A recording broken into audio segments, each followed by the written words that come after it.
শুভম বাস স্ট্যান্ডে দাঁড়িয়ে আছে, বাসের জন্য ওয়েট করছে। এই নতুন চাকরিতে জয়েন করেছে শুভম। মোটে তার 4 দিন হলো কাজ করা। আজ অফিস থেকে বেরোতে একটু লেট হয়ে গেছে। বেরোতে বেরোতে তার 9টা বেজে গেছে। হাত ঘড়ির দিকে তাকিয়ে দেখলো 10টা বেজে গেছে। 10টা 10-এ লাস্ট বাস আছে। বাসে তার বাড়ি যেতে আধা ঘন্টা লাগবে। একটু আগে যদি বেরোতো তাহলে সে 9টা 10-এর বাসটা পেয়ে যেত। তাহলে এতক্ষণ সে ঘরে পৌঁছে যেত। বাস স্ট্যান্ডে শুভম ছাড়া আর কেউ নেই।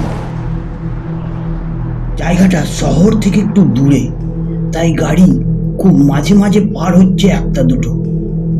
শুভম আবার ঘড়ি দেখল, 10টা 10 বেজে গেছে। তাও বাসটা এলো না।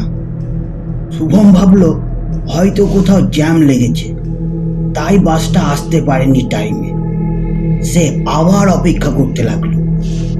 কিছুক্ষণ পর আবার ঘড়ি দেখলো শুভম, 10টা 30 বেজে গেছে। শুভম বুঝতে পারলো আজকে আর লাস্ট বাসটা আসবে না। সে তখন তার বন্ধু রোহিতকে ফোন লাগালো। হ্যালো, বল। আরে আজ অফিস থেকে বেরোতে একটু লেট হয়ে গেল, আর শেষ বাসটাও আজ আসবে না। টাইম অনেক আগে পেরিয়ে গেছে। তুই একটু আসতে পারবি? বেশ, তুই এখানে থাক, আমি আসছি। শুভম একটু স্বস্তির নিঃশ্বাস ফেলল। রোহিত প্রায় 10 মিনিটের মাথায় চলে এলো। বাবা, এত তাড়াতাড়ি চলে এলি? চলে এলাম না, মানে 10 মিনিট হলো না ফোন করা। এত তাড়াতাড়ি তো ওখান থেকে আসা সম্ভব নয়। আরে আমার কাছে সব সম্ভব।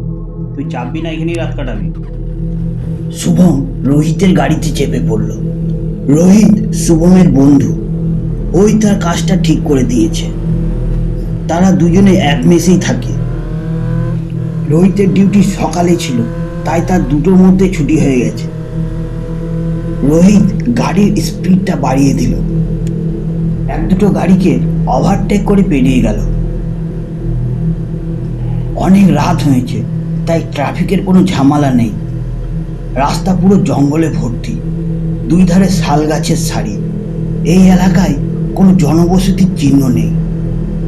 হঠাৎ রোহিত গাড়ির স্পিডটা কমিয়ে দিল, ওভারটেক করে পেরিয়ে গেল। রোহিত এবার পায়ে ঘুরে কাঁচা রাস্তা ধরল। এই রাস্তাটাও জঙ্গলের মাঝে দিয়ে চলেছে। এখনো 4 কিমি জুড়ে কোনো জনবসতির চিহ্ন নেই। রোহিত কাঁচা রাস্তা বলে স্পিডটা কমিয়ে দিল।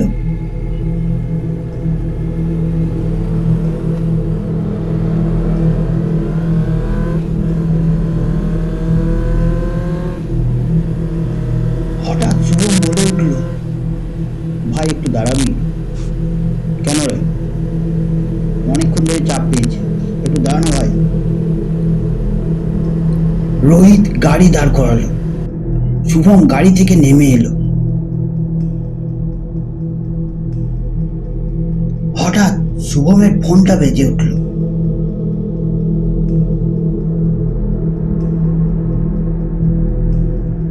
হ্যালো, আরে তুই কোথায় আছিস? আমি বাস স্ট্যান্ডে পৌঁছে গেছি।